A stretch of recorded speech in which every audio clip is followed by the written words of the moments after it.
বাজে দুপুর 11:30। সকাল থেকেই রোদ ছিল, এখন হঠাৎ খুব বৃষ্টি হচ্ছে। সবেমাত্র রান্না বান্না করে গুছিয়ে নিয়ে এসে একটু বসেছি। যেগুলো রান্না করেছি সেগুলো আপনাদেরকে দেখাচ্ছি আজকে। এখানে করেছি লাউ ডাঁটা আর তরই, আলু, বেগুন দিয়ে চিংড়ি মাছ দিয়ে একটা তরকারি করেছি।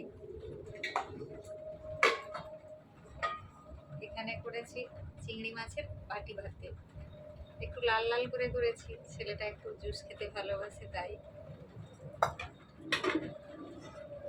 আর এখানে করেছি ঢেঁড়স দিয়ে শুক্তো পাতা দিয়ে একটা তিতা, তাতে বাজার থেকে এনেছিল লাল চেমু মাছ আর চিংড়ি মাছ, সেগুলোও দিয়েছি।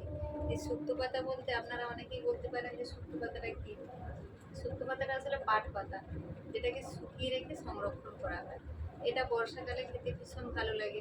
ঢেঁড়স দিয়ে যে কোনো মাছ দিয়ে আপনারা তিতো করে খাবেন, ভীষণ সুন্দর লাগে খেতে।